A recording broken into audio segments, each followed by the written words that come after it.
나름 투자 좀 한다는 많은 사람들은 말합니다. 익절은 언제나 옳다. 줄 때 먹어. 나중에 울지 말고. 개나 소나 장기 투자 말하다가 처물리지 말고. 저는 진심으로 이런 멘트를 날리시는 분들이 2030년에 어떻게 지내시는지 보고 싶습니다. 정말 나중에 그분들이 어떤 얘기를 하는지 듣고 싶어요. 물론 이분들의 말씀이 틀린 건 아닙니다. 익절했으니까 투자로 돈도 벌었다는 거고 모든 자산이 장기적으로 오르는 건 아니니까 똥을 장독대 안에 넣어놓고 숙성시키면 당연히 안 되겠죠. 그런데 여러분, 만약 그 자산이 장기적 우상향 구조라면 그걸 아는데도 익절은 언제나 옳다며 매매를 한다고요? 줄 때 먹고 나오라고요? 그렇게 그 자산에 아무런 믿음도 없이 자신이 원하는 가격과 구간을 기계적이고 감각적으로 쫓는 사람이 있다면 그들은 대부분 트레이더겠죠. 그들은 그게 일이고 그게 본인의 스킬이기 때문에 당연히 그걸 철저히 해야겠죠. 왜냐? 그들은 그 자산에 아무런 감정이 없거든요. 그냥 트레이딩의 대상일 뿐입니다. 장기적 우상향이니 미래 가치니 내러티브니 다 관심 없고 오로지 타이밍과 칼 같은 매매로 리스크를 타이밍에 덜어내는 것 뿐입니다. 그런데 제가 방송에서 말씀드리는 분들은 이런 전문 트레이더 분들이 아닙니다. 저와 비슷한 생각을 갖고 계시면서도 어설프게 호재에 있다니까 어슬렁거리다가 장기 투자 한번 해볼까 했다가 고점인 것 같은데 일단 익절해야겠다고 했다가 빠지니까 좋아라, 다시 오르니까 일단 부정, 그러다가 더 오르면 패닉, 그러다가 놓치고 저주를 퍼붓는 유형의 사람이 절대 되시지 않았으면 하는 바람뿐입니다. 적어도 제 채널의 구독자분들이라면 말이죠. 제가 첫 부동산을 매수했었던 2017년에도 이미 부동산 시장은 크게 들썩거리고 있던 시절이라 매수하는 사람들도 있었지만 당연히 고점이라고 생각하고 파는 분들도 계셨습니다. 여러 채를 가지고 있던 다주택자야 그거 팔고 또 다른 매물 투자하는 거니까 상관없고, 갈아타기 하려는 분들도 상급지로 이동하거나 똘똘한 한 채로 합치는 거니까 문제가 안 되지만 그 당시 매도하고 전세로 가서 타이밍 기다리다가 내리면 다시 사겠다는 분들도 꽤 계셨어요. 그리고 실제로 정부의 규제책이 계속 나오면서 구간만 보면 가격이 조정되거나 하락하는 순간들이 당연히 있었죠. 그리고 그 순간은 매도한 사람이 자신의 판단이 맞았다면서 얼마나 좋아라 했겠습니까? 그런데 여러분, 이 그래프에서도 보듯이 그 이후 서울 부동산 가격은 미친 듯이 올라갔죠. 이런 장기적 우상향 자산에 대항해서 자신이 모든 걸 예측하며 놀라운 고개를 펼치면서 하락 구간은 계속 피하고 상승 구간은 다 취할 수 있을 거라고 생각하십니까? 2017년에 서울 부동산을 판 건 익절이니까 오른 거라고요? 익절은 언제든 옳다면서요. 이건 아니죠. 부동산에서 익절이 오른 경우는 무조건 상급지로 이동하는 경우지 현금 확보를 위한 용도가 아니죠. 왜냐면 부동산은 대출을 끼고 사는 자산이고 변동성은 작지만 덩치가 크기 때문에 한 번 오르면 호가가 몇 천씩 움직이는데 자신의 소중한 자산을 걸고 그런 도박을 왜 해야겠습니까? 자신의 베이스 캠프를 걸고 익절을 논하며 절대 도박을 하지 마세요. 그럼 주식이나 비트코인 같은 금융자산은 어떨까요? 많은 사람들은 이런 얘기를 합니다. 그래, 부동산은 거래 비용도 많고 덩치도 크고 필수제니까 사팔사팔 안 한다는 게 맞다는데 오케이. 그런데 주식이나 비트코인은 나눠서 팔 수도 있고 거래 비용도 안 비싸고 쉽게 포지션도 변경할 수 있는데 왜 안 팔아? 어설프게 장기 투자 뽕에 취해서 들고 있다가 50% 70% 폭락하는 걸 그냥 맞는다고? 그게 투자냐? 방관이지. 이런 얘기를 매번 듣고 있는데 참 지겹고 안타깝지만 설명해 보겠습니다. 여러분, 제가 물어볼게요.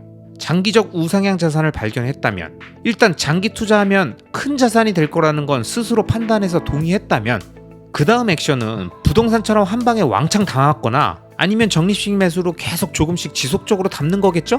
근데 대부분의 사람들이 금융 투자를 할 땐 나눠서 살 수 있다는 장점을 이용해서 지속적으로 매집하는 경우가 많지 목표 수량을 한 방에 다 담는 경우는 적죠.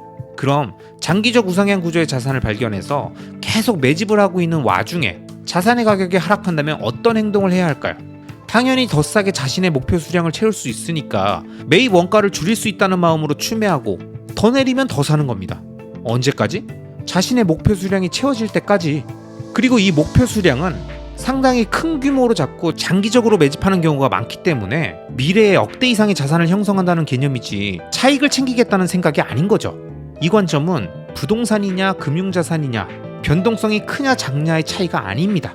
그런 기준으로 결정되는 요소가 아니라는 겁니다. 자, 테슬라 차트를 보세요. 이렇게 장기간 상승하는 우상향 그래프의 중간중간에 지금은 잘 보이지도 않는 그 콩알 같은 구간을 먹겠다고 이렇게 우상향으로 솟구쳐 오르는 자산에서 뛰어내리면서 익절은 언제나 옳다고요? 이 구간에서 팔면서 익절은 언제나 옳다고요? 진짜로? 이 구간에서 팔고도 익절은 언제나 옳다고요? 그럼 비트코인 차트를 볼까요? 이건 테슬라보다 더 매운맛입니다. 이 구간에서 팔고도 꺽 하면서 까불면서 익절은 언제나 옳다고 소리친 사람이 있다면 이게 무슨 의미가 있습니까? 보세요. 이 구간에서도 익절은 진짜 언제나 옳다고요? 저때 배부르게 먹었다는 그 사람이 먹은 건 도대체 지금 와서 보면 무슨 의미고 그 이후에 나머지를 다 놓쳤다면 얼마나 큰 손해입니까? 투자의 세계에서 하락을 예측하고 매도한 투자자가 잃은 돈, 즉 팔아버린 그 이후 상승분에 대한 기회비용이 실제로 그냥 들고 있다 하락 자체로 사라졌던 돈보다 훨씬 많다는 사실을 우린 무조건 기억해야 합니다. 근데 여러분, 이렇게 익절이라면서 바로바로 눈앞의 고점 구간을 스스로 판단하면서 던지는 사람은 어떤 사람일까요?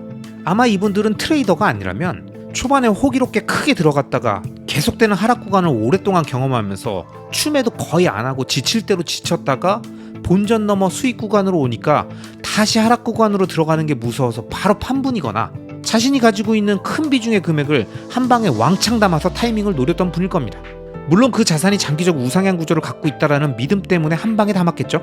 그런데 마침 본인의 예상처럼 그 종목이 갑자기 급등하게 되면 그 사람의 심리는 어떻게 될까요? 여러분, 원래 큰 노력 없이 빠르게 얻은 돈은 그 가치를 알아보지 못합니다. 사자마자 올라와 버리니까 일단 챙기고 보자, 딱 이 생각. 또 밑에서 사면 되지 뭐, 이 생각에 지금의 그 매수 시점과 기회가 본인에게 얼마나 큰 행운이었는지 모르고 바로 팔아버리는 경우가 생깁니다. 그런데 제가 이전에도 말씀드렸죠. 투자자들이 심리적으로 요동치는 구간은 매수 플러스 마이너스 10에서 20% 구간이라고요. 맨날 이 구간에서 우리 인류가 먼 옛날 수렵 채집 시기 때부터 하던 행동이 인간 DNA에 담겨 지금까지 이어져 오고 있는 먹을 수 있을 때 먹는다라는 그 본능에 이끌려서 맨날 플러스 마이너스 10에서 20% 구간 근처에서 아니면 겨우겨우 참고 넘겨서 50% 전후의 구간에서 대단하다면서 익절해버리면 당장 그 순간은 자신이 투자 천재고 너무너무 투자가 쉬워 보이고 안 팔고 들고 있는 사람들이 한심해 보이겠지만 좀만 시간이 더 지나고 자신의 플레이 횟수가 점점 늘어가면서 확률이 평균으로 수렴할 때쯤 그때 가서 알게 됩니다. 구조적 접근이 아닌 확률적 접근은 결국 시장 평균에 회귀하고 인간 본성에 이끌린 행동의 반복은 결국 철저하게 시장의 응징으로 끝난다는 걸요. 그리고 그 기간 동안 무식해 보이지만 계속 리스크를 시간에 녹여내며 장기 투자를 진행했던 사람들은 어느덧 수익률이 세 자릿수가 되고 큰 하락이 와도 세 자릿수 수익률을 유지하게 되면서 진정한 보유자의 영역으로 들어가게 되면 시장의 잔파도와 잡음에 흔들리지 않으면서 차분하고 편안한 마음으로 투자를 하고 있다는 걸 알게 될 겁니다. 소중한 자산을 수렵 채집인의 마인드로 언제 먹을 수 있을지 모르니 발견했을 때 최대한 많이 먹자로 그때그때 위대한 포트폴리오와 심리적 안정감을 주는 놀라운 세 자릿수 수익률로 다가가는 부의 사다리를 스스로 걷어차지 마시길 바랍니다. 어렵게 좋은 자산 발견하고 구조적으로 기간과 자산과 통화의 분산까지 고려해서 자신만의 포트폴리오를 구축한 장기 투자자 분들이라면 지금처럼 대폭락장이 지나고 이제 겨우 봄 초입에 들어선 상황에 어느 날 그래프를 아무리 땡겨봐도 감흥조차 없을 구간을 먹겠다며 소중한 자산을 담보로 도박을 하지 마시라고 제 채널의 구독자님들께는 더더욱 강조해 한 번 더 말씀드립니다. 아시겠죠? 투자의 모든 리스크는 시간으로 녹여 수익으로 치환하는 겁니다. 그럼 오늘도 끝까지 시청해주신 모든 분들을 리스펙합니다.